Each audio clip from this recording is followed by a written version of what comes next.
ओम।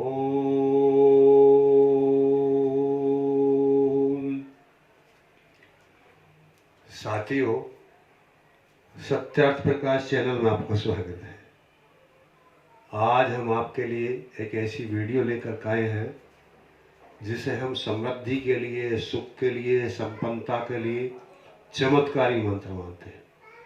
यदि कोई भी व्यक्ति इस मंत्र के ऊपर आचरण करे तो जो मनोवांछित फल है उसकी प्राप्ति हो, इसमें कोई संशय नहीं है। फिर वो मंत्र कौन सा है, कैसे, आपकी जिज्ञासा जगेगी। यजुर्वेद के अध्याय तीसरे का तीसरा मंत्र है। और मंत्र क्या है, यदि आप, मैं फिर पुनः बात को कहना चाहूँगा, ये इस मंत्र का आप लाभ लेना चाहते हैं और इस बात को अच्छी तरह जानना चाहते हैं तो आप ये वीडियो अंत तक देखें। फिर आपको विदित हो जाएगा कि वाकई में ये मंत्र ऐसा मंत्र है जो हमारे सब विघ्नों को दूर कर सकता है और किस तरह कर सकता है। पीछे बार बार हमारे श्रोताओं द्वारा ये बात आ रही थी, दर्शकों द्वारा, कि आप ऐसे इस मंत्र के ऊपर इसकी व्याख्या पर प्रकाश डालिए, तो हम उस आधार पर इस मंत्र का चयन कर रहे हैं। और यदि आपने हमारे इस चैनल को अभी सब्सक्राइब ना किया हो तो सब्सक्राइब कर लें, जिससे जो भी हम वीडियो इसके ऊपर डाले हैं तो आप तक पहुंच जाए। एक, यदि आपको लगे कि ये वीडियो अच्छी है और हितकारी है, परोपकारी है, तो ये फिर शेयर कर दें। और यदि आपको कोई न्यूनता लगे तो कमेंट करके जरूर बताएं। अब हम आते हैं, वो मंत्र क्या है। ओम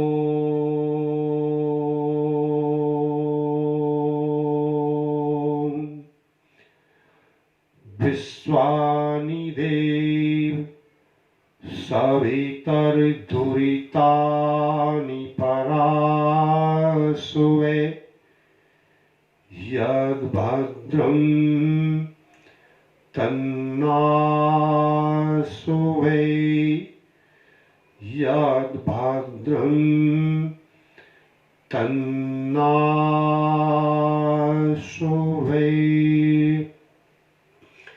प्यारे सज्जनों, अभी हमने ये मंत्र बोला, इसमें क्या प्रार्थना की परमात्मा से। ये मंत्र संस्कृत में है और आप संस्कृत नहीं जानते हैं, इसलिए हो सकता है कि आपकी समझ में कुछ नया हो। मैं यत्न करता हूं कि आपकी समझ में ये मंत्र कह क्या रहा है। परमात्मा से हमने प्रार्थना की है, हे परमात्मा, हे आनंद स्वरूप, न्याय स्वरूप, विद्या स्वरूप, सब सुखों के दाता, सब सर्वशक्तिमान, न्यायकारी, दयालु, अजन्मा, हे ऐसी परम शक्ति, हम आपसे प्रार्थना करते हैं क्या, विश्वानि संपूर्ण। हे परमात्मा, आप हमारे संपूर्ण, हे परमात्मा संपूर्ण देवता हैं और आप समस्त संसार की रचना करते हैं। आपने हमारी भी रचना की है, सब ऐश्वर्यों के दाता हैं। हे ऐसे प्रभु, आप हमारे संपूर्ण दुर्गुण, दुर्व्यसन और दुखों को दूर कर दीजिए। यानी दुरित माने जितने भी हमारे रास्ते में दिक्कतें हैं, जो भी हम कार्य करना चाह रहे हैं, जो जीवन में रह रहे हैं, वो दिक्कत हमारे व्यवसाय संबंधी हो, परिवार संबंधी हो, समाज संबंधी हो, किसी भी प्रकार की हो, तो हमने ऐसी प्रार्थना परमात्मा से की है कि हे परमात्मा, जितने भी मेरे दुर्गुण हैं, फिर ध्यान से दें, सुने, मेरे जितने भी दुर्गुण हैं, मेरे अंदर जितने भी दुर्व्यसन हैं, मेरे अंदर जितने भी दुख हैं, मेरी जितनी भी समस्याएं हैं, हे परमात्मा, आप कृपा करके मुझको उनसे और उनको मुझसे दूर कर दीजिए। यानी हमसे उनको और उनको हमसे, परमात्मा सदा के लिए दूर कर दीजिए। अब आपने प्रार्थना कर ली, ये मंत्र बोल लिया, ओम विश्वानि देव सवितर्दुरितानि परासुवे। हे परमात्मा, मेरे संपूर्ण दुर्गुण, दुर्व्यसनों को मुझसे दूर कर दीजिए। तो क्या इतनी प्रार्थना कर लेने से आपके दुर्गुण, दुख और दुर्व्यसन दूर हो जाएंगे? नहीं। यदि आप ऐसा समझते हैं तो गलत समझते हैं। उसके लिए यत्न करना पड़ेगा। और यत्न क्या करना पड़ेगा, आप जो भी चाहते हैं उसको मंत्र रूपी, विचार रूपी मंत्र से सिद्ध करना पड़ता है। जब जब आप मैं आपसे अनुरोध करूंगा या मैं अपनी सलाह दूंगा कि आपको नित्य इस मंत्र का जप करना चाहिए, और जैसे ही इस मंत्र का आप उच्चारण करें तो इसके अर्थों पे भी ध्यान करने का प्रयास करें।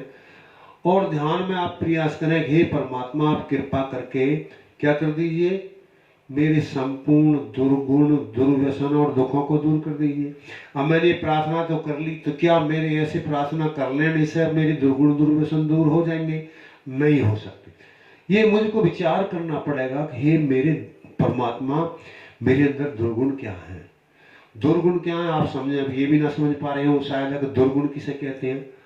जो गुण हैं अच्छे हैं, जिनसे हम, कोई धनी है, कोई विद्वान है, कोई सुंदर है, आदि आदि जो अच्छे गुण हैं उनको सगुण यानी अच्छे गुण कहते हैं, गुणवान कहते हैं। जो बुराई है, कोई चोर है, डकैत है, बदमाश है, जार है, आदि आदि जो ऐसी कुछ कमी है, उनको क्या कहते हैं, हम दुर्गुण कहते हैं। तो हम परमात्मा से प्रार्थना कर रहे हैं कि हे परम पिता परमात्मा, मेरे जितने दुर्गुण हैं, जितनी मेरी बुराई है, जितने मेरे अंदर व्यसन हैं, जितनी मेरे रास्ते में दिक्कत हैं, जितनी मेरी समस्याएं हैं, उन सब ने क्या कर दीजिए, परास हो गए। तो आपको इस बात पे नित्य विचार करना पड़ेगा। अच्छे एकांत में जाइए, हो सके तो एक डायरी ले लीजिए और उनको लिखिए कि मेरे अंदर दुर्गुण क्या क्या है। उनकी श्रेणी बना लीजिए, 1 2 3 4। मेरे व्यसन क्या है, मैं जो मुझे नहीं करने चाहिए, हुक्का का है, बीड़ी का है, सिगरेट का है, शराब का है, गुटखा का है, छेनी का है, किसी की निंदा करने का है, या अनावश्यक किसी की चुगली करने का है, कहीं ऐसा व्यसन तो मुझ में नहीं है। यदि ऐसा व्यसन है तो मैं उन व्यसनों को लिख लेने के बाद मैं ये तत्काल निर्णय पर पहुंच जाऊं और मैं डिसीजन ले लूँ, संकल्प कर लूँ, व्रत ले लूँ कि मैं आज के बाद इनको नहीं करूँगा। अब समस्या दूसरी, फिर जो दुख क्या है, दुख पे भी आप नित्य विचार करें। आप अभी आपने ये तो कहा परमात्मा से मेरे दुख दूर कर दीजिए, शायद आपको ही पता ना हो कि दुख क्या आपके, और जब आप यही पता ना हो तो आपके दुख क्या किसे दूर करें, तो आपको ये भी एक तालिका बनानी पड़ेगी कि आखिर दुख है क्या। अब आप विचार कीजिए आपके क्या दुख है जिन्हें परमात्मा दूर कर दे। तो आप उन दुखों की तालिका बना लीजिए, 1 2 3 4, जैसे मैं जितने भी हैं वो लिख लेने के बाद में मेरे ये दुख हैं, परमात्मा इन्होंने दुख दूर कर दीजिए। फिर जो आपकी समस्याएं हैं ऐसी उनकी तालिका बना लीजिए कि मेरी ये समस्याएं, आप जहाँ जाना चाहते हैं, आपकी समस्या क्या है। कोई व्यक्ति अवरोध कर रहा है, कोई आपका स्वास्थ्य अवरोध कर रहा है, या अर्थ आड़े आ रहा है, ये सब इन पे बातों दिक्कतें क्या हैं, ये सब बातों की तालिका बना लेने के बाद में फिर एक एक को लीजिए और उसका फिर हल खोजिए। मान लिया आपकी समस्या क्या है, समस्या कोई ऐसी समस्या नहीं है कि जिसका हल ना हो, और दुनिया में ऐसा कोई व्यक्ति नहीं है जिसके सामने समस्या ना हो।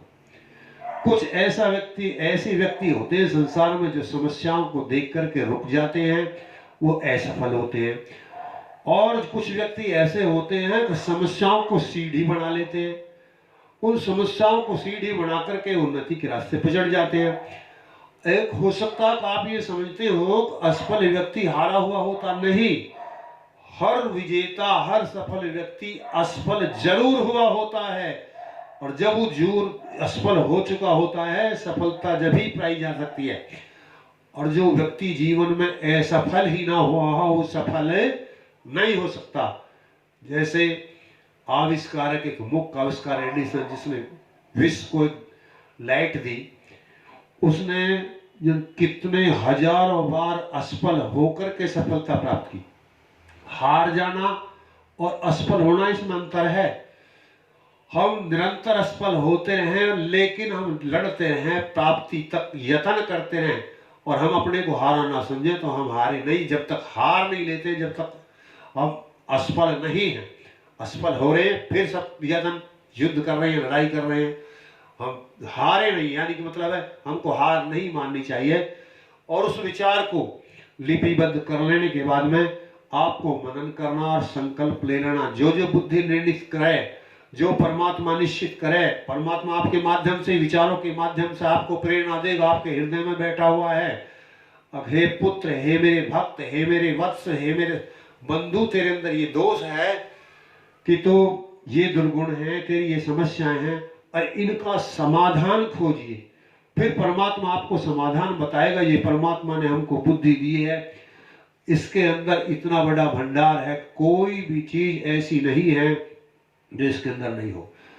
संसार में जितनी भी चीज आप देख रहे हैं, जितनी भी मनुष्य के द्वारा रचित की गई या परमात्मा के द्वारा रचना की गई है, सब परमात्मा की बुद्धि में था, मनुष्य की बुद्धि में था, जब ही उसकी रचना हुई। फिर वो विचारों में आया। तो आप जब ये विचार करेंगे तो आपके मस्तिष्क में वो सामर्थ्य है, आपके हृदय में वो सामर्थ्य है। आप अभी कोई इस पृथ्वी पर नहीं आए हैं, आप अनेकों जन्म आप ले चुके हैं। आप कितनी बार धनी रह चुके हैं, कितनी बार आप बहुत बड़े महात्मा रह चुके हैं, कितनी बार बहुत बड़े कमीन निकम्मे चोर जार रह चुके हैं। तो ये सब संस्कार आपके हृदय में हैं। जैसे जैसे आप यत्न करते हैं, प्रयास करते हैं, तो वो संस्कार आपके उजागर होने लगते हैं और आप उन दुर्गुण दुर्व्यसनों से दूर हो जाते हैं। अब जो ये मंत्र का एक आधा पाठ है, यानी आपने परमात्मा से कमिट किया, ये आप वचनबद्ध हुए, एक परमात्मा मेरे जो दुर्गुण है, मेरे जो दुर्व्यसन है, मेरे जो दुख है, इनसे मुझे क्या कर दीजिए, दूर कर दीजिए। अब उपलब्धि क्यों दूर कर दीजिए, मैं चाहता क्या हूं, यद भद्रम तन आश्वय। फिर ये साधक उसमें मंत्र में बोल रहा है, विचार कर रहा है, हे परमपिता परमात्मा, आपने मेरे दुर्गुण तो दूर कर दिए, मेरी दिक्कतें भी दूर कर दी, लेकिन आगे ने दुर्गुण दुर्व्यसन दूर करके भी तो मुझे कुछ चाहिए। कुछ जो चाहिए उसे भद्रम कहते हैं। वो भद्रम क्या है कि संसार में योग पुत्र, योग पत्नी और चक्रवर्ती राज आदि जितने भी ऐश्वर्य हैं, जितने भी सांसारिक सुख हैं, जितने भी सुख समृद्धि की वस्तुएं हैं, ये सब मेरे पास में होनी चाहिए। और जो एक दूसरा है मोक्ष है, जो दूसरा सुख है, जो बिल्कुल मैं दुखों से दूर हो जाऊं, जिसे मोक्ष कहते हैं। जब ये दो प्रकार का सुख आत्मा को या जीव को मिलता है, तो जब वो जाकर के भद्रम बनता है, तो क्या प्रार्थना की, हे परमात्मा, जितने भी संसार के सकल ऐश्वर्य हैं, साधन हैं, चक्रवाती राज है, मेरा योग पुत्र है, मेरी योग पत्नी है, मेरा योग समाज है, ये सब मुझे प्राप्त कराइए, ऐसा भद्रम मुझे दीजिए। और फिर मुझे ये सब करते हुए, धर्म में रहते हुए, मैं संसार से ऐसे जाऊं जैसे खरबूजा पक जाने के बाद बेल से टूट जाता है, अपने आप हट जाता है, ऐसे ही मैं संसार को छोड़ूं और कुछ समय के लिए मुक्ति में जाऊं। फिर मैं पुनः इस पृथ्वी पर कुछ समय के बाद जन्म लूँ आकर के, बहुत लंबे समय के लिए मुझे जन्म मरण से छुट्टी दे दीजिए।